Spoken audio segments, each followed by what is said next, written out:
ఒక పెళ్లి కూతురికి బుగ్గన చుక్క పెడతారు, ఇంటి ముందు ఒక వింత బొమ్మ పెడతారు, దానికి ఏంటంటే దృష్టి దోషం పోవడానికి పెడతారు, లేదా వీధి పోటు అంటారు. ఇవన్నీ యాక్చువల్గా ఉన్నాయి. ఇప్పుడు నువ్వు అందంగా ఉన్నావు, అందం అందరికి ఇష్టం కాబట్టి నువ్వు బయటికి వెళ్ళగానే అందరు నీ వైపు చూస్తారు. నీ వైపు చూసినప్పుడు వాళ్ళలో కలిగే భావన ఏమిటి? నువ్వు ఎలాంటి భావన కలుగజేస్తున్నావు? ఈ అమ్మాయి చాలా సెక్సీగా ఉందని అనిపించాలా ఎదుటి వ్యక్తికి, లేదా ఈ అమ్మాయి చాలా బాగుంది అనిపించాలా, లేదా ఈ అమ్మాయి చాలా సాంప్రదాయంగా ఉంది, ఏ భావన నీకు హెల్ప్ చేస్తుంది అని ఆలోచించుకో. పద్ధతిగా ఉంది అన్నది అది ఏది నీకు హెల్ప్ చేస్తుంది? ఇప్పుడు నువ్వు ఏది తింటే, ఇప్పుడు సొరకాయ ఉత్తప్ప తింటావు, అది నాకు హెల్ప్ చేస్తుంది కాబట్టి న్యూస్ పేపర్లో గ్రైండింగ్ చేసి వేయించుకుని తింటలేదు. పప్ప మనది ట్రెండింగ్ ఛానల్లో చాలా వీడియోస్ అప్లోడ్ చేసినప్పటికీ ఒకసారి మన శివాజీ అనసూయ కాంట్రవర్సీ విషయంలో ఒక టాపిక్ చెప్పినావు నువ్వు, వేషధారణ గురించి. ఓ చికిరి చికిరి చికిరి, ఆ కాంట్రవర్సీకి ముందు రాసిన రిక్కు సరుకు సామాన్ అనే పదం వాడారు. ఆ కాంట్రవర్సీ తర్వాత సొగసు సింగారం అనే పదం వాడారు. అంటే మార్చుకున్నారు, అనవసరం గొడవ అవుతుంది. అంటే శరీరంలో ఉన్న భాగాలని సరుకులు అనడం ఏంది, సామాన్లు అనడం ఏంది, అట్లా. సో మనిషి కొంచెం స్వతహాగా జల్సాని ఇష్టపడతాడు, బూత్ని ఇష్టపడతాడు, రొమాన్స్ని ఇష్టపడతాడు, కొంచెం వినడానికి విడ్డూరంగా ఉన్న పదాలు మాట్లాడి ఇష్టపడతాడు అనమాట. డబల్ మీనింగ్ ఇష్టపడతాడు మనిషి. డైరెక్ట్గా చెప్పింది అంత కిక్కియదు, డబల్ మీనింగ్ ఉన్నది నచ్చుతుంది. సో సినిమాలంతా ఈ విషయాలతో నిండిపోయి ఉంటాయి. ఇప్పుడు పాట అంటే నథింగ్ బట్ డబల్ మీనింగ్ ఉన్నదే. అంటే హీరో హీరోయిన్ పాట పాడుకుంటారంటే మనకు చూపించకూడదు ఏదో చూస్తున్నారని, చేస్తున్నారని.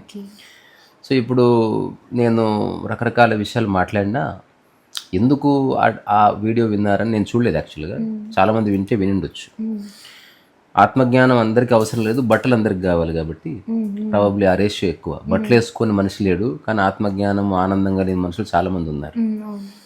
అందుకని మూలాన్ని గురించి మాట్లాడితే అది అబ్స్ట్రాక్ట్గా ఉంటుంది, సూపర్ఫిషియాలిటీ మాట్లాడితే చాలా ప్రొఫౌండ్గా అనిపిస్తుంది. ఇప్పుడు మన యూట్యూబ్ ఛానల్స్లో కనిపించేదంతా పర్సనల్ అటాక్సే.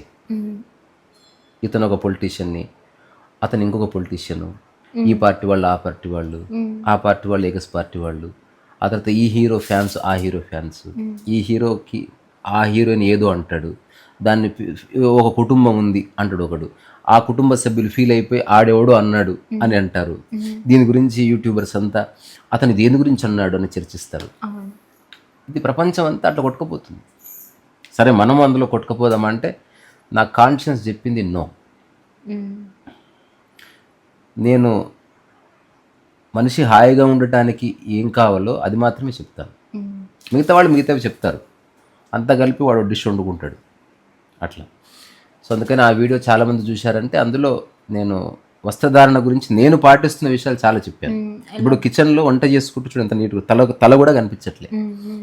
నేను ఎప్పుడూ అర్ధరాత్రి తప్ప ఇంకా ఆ టైంలో అందరు పడుకుంటారన్న చూసి అట్లా షార్ట్ మీద అట్లా పరిగెత్తుకుని లోపలికి వెళ్ళిపోతా. అది కూడా ఎవరు అసలు ఒక్క క్షణం కూడా మాట్లాడను, అసలు కనిపించు. అంటే నాకెవరు రెస్ట్రిక్షన్స్ పెట్టలేదు ఇంట్లో. అది నా అమ్మాయిని కూడా కాదే, నాకే అనిపించింది నా శరీరాన్ని ఎవరికి చూపకూడదు, నేను ఎవరిని తాకకూడదు అని నాకు ప్రకృతి ఒక సందేశం ఇచ్చింది. నేను ఎవరిని తాకాలి అంటే ఎవరిని తాకితే నన్ను తాకుతున్నట్టే ఉంటుందో వాళ్ళని తాకాలి, మిగతా వాళ్ళని నేను తాకకూడదు అట్లా. ఇప్పుడు చేసింది ఏంటంటే సొరకాయ ఉతప్పం, ఇది ఈరోజు మీల్. సో అందుకని సొసైటీకి ఏం కావాలి? ఆ ఎర్ర కుర్చీ తీసుకురా. సొసైటీకి ఏం కావాలంటే ఇదే కావాలి, కాంట్రవర్సీ కావాలి, సొసైటీకి చాడీలు కావాలి, సొసైటీకి లర్నింగ్ ఎప్పుడు వద్దు, సొసైటీకి బర్నింగ్ ఇష్యూస్ కావాలి, ఎక్కువ మంది మాట్లాడుకునేది. సొసైటీకి నెగిటివ్ థింగ్స్ మీద ఉన్న ఆసక్తి పాజిటివ్ థింగ్స్ మీద ఉండదు. అందుకని నా అబ్జర్వేషను, ఇప్పుడు నా ఛానల్ ఒక వీడియో పెడితే 2000 మంది చూసినా నా దృష్టిలో చాలా గ్రేట్. ఒక మామూలుగా కొట్లాడుకొని తిట్లాడుకొని పెట్టిన వీడియో 1,000,000 మంది చూస్తే ఎంతనో, నా వీడియో 2000 మంది చూస్తే అంత సమానం. అంటే 2000 మైండ్లు దే ఆర్ యాక్చువల్లీ థింకింగ్. అది 35,000 మంది చూస్తారు. అందులో నువ్వు చెప్పింది అదే. దాన్ని కూడా నేను వల్గర్గా చెప్పలే, సత్యం ఏదో చెప్పాను. సో లెట్ పీపుల్ డిసైడ్ అట్లా. అందుకని ట్రెండింగ్ టాపిక్స్ మాట్లాడుకోవచ్చు, పాలిటిక్స్ మాట్లాడొద్దని నాకేం ఉండదు. పాలిటిక్స్ని 2 రకాలుగా మాట్లాడవచ్చు. వ్యక్తిగత ఆరోపణలు చేస్తూ, రెండోది what is politics, what is constitution, లేదా ఇప్పుడు వస్తున్న అమెండ్మెంట్స్ ఏమిటి, కొత్త పాలసీస్ ఏమిటి. ఇప్పుడు గవర్నమెంట్, ఇప్పుడు నేను ఉదాహరణకి బీజేపీ పార్టీ గురించి అని చెప్పారనుకో, ఇమ్మీడియట్గా దే మేకప్ దేర్ మైండ్. వినరింగా వీడు బీజేపీ రా, వీడు మనోడు కాదు, బ్రదర్ నువ్వు నేను ఒకటి బీజేపీ. అసలు నేను విషయం గురించి మాట్లాడుతున్నా, ఐఎమ్ టాకింగ్ అబౌట్ పాలసీస్. 2-3 సార్లు నేను వీడియో చేశాను పవన్ కళ్యాణ్. ఇమ్మీడియట్గా పవన్ కళ్యాణ్ ఫ్యాన్స్ ఒక రకంగా స్పందించారు. పవన్ కళ్యాణ్కి అగెనిస్ట్ ఉన్న వాళ్ళు ఆడి గురించి నువ్వేంది భయ మాట్లాడేది అని నాకు చెప్పింది. అసలు ఫస్ట్ ఆఫ్ ఆల్ అతని గురించి మాట్లాడలే. అతను తీసుకున్న ఒక పొలిటికల్ డిసిషను, అది ఎలా తీసుకుంటే బాగుంటుందని ఒక అనాలిసిస్. అది అసలు అంత పేషెన్స్ లెవెల్స్ లేవు మనిషికి. సో క్విక్గా నిర్ణయానికి వచ్చేస్తున్నాడు. అందుకని మనం ఒకవేళ మనం చేస్తే కామెంట్స్ ఆఫ్ చేసి చేద్దాం.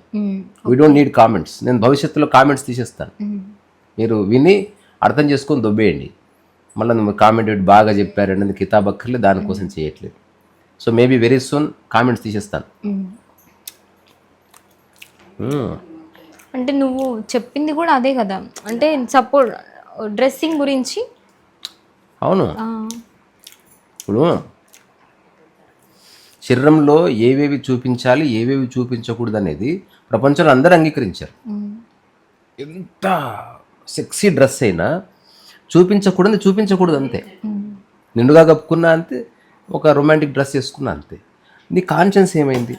ఇప్పుడు ఒక పెళ్లి కూతురికి బుగ్గన చుక్క పెడతారు, ఇంటి ముందు ఒక వింత బొమ్మ పెడతారు, దానికి ఏంటంటే దృష్టి దోషం పోవడానికి పెడతారు, లేదా వీధి పోటు అంటారు.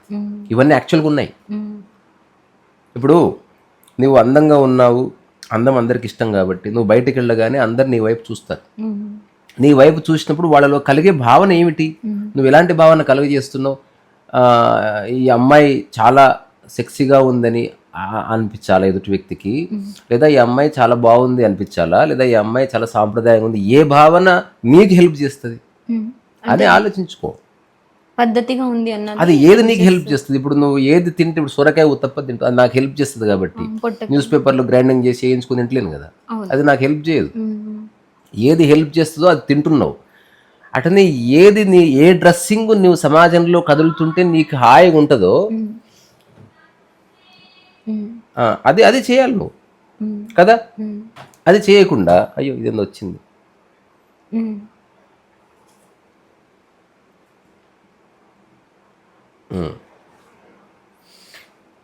సో నేను అట్లా ఆలోచిస్తాను. ఇప్పుడు నేను ఇట్లా వెళ్ళాను, ఎవరి దృష్టి నా మీద ఉండదు, ఏదో వింతగా ఉన్నాడని చూస్తారు, అందరు నాలాగే ఉండాలి. అప్పుడు అందరూ రకరకాల కోటు గీటు అట్లా ఏదైనా ఒక పర్టికులర్ పార్టీ గీర్టీ ఉన్నప్పుడు, ఒక ఫంక్షన్ ఉన్నప్పుడు నేను కూడా కొంచెం ప్యాంట్ కోట్ అయితే ఎప్పుడు వేసుకోను అట్లా. అందుకని ఎవరికి వాళ్ళు ఆలోచించుకోవాలంటే నేను ఆరోగ్యకరంగా డ్రెస్ చేసుకుంటే మంచిదని చెప్తున్నాను అంతే. సో మనం అర్థం చేసుకోవాల్సింది, మనం ఎట్లా ఉన్నాం, ఎదుటి వ్యక్తికి దూరం జరగడం మన పని. అంతేగాని we are not here to correct anybody. చెప్పినా వినరు, ఒక్కటి చేయొచ్చు, వాళ్ళని పక్కకు దోసేయచ్చు, అంతవరకు ఓకే. అయితే నాకు ఇట్లా బట్టలు కట్టుకోవాలనిపించింది. రెండోది, ఎవరు ఎట్లున్నా కూడా నేను తప్పుగా చూడను. నేను I'm working on my self. అట్లా చాలామంది ఎదురుగా పూర్తి సంసార పక్షంగా ఉన్నా వాళ్ళు చూసే దృష్టి ఎట్లా ఉందో ఎవరికి తెలియదు. అందుకని చాలా లోతైన విషయం. సూపర్ఫిషియల్గా చెప్పాలంటే సమాజంలో నిండుగా బట్టలు కట్టుకొని తిరిగితే బాగుంటుందని నా ఒపీనియన్. ఇక్కడితో అయిపోయింది. Tata bye bye.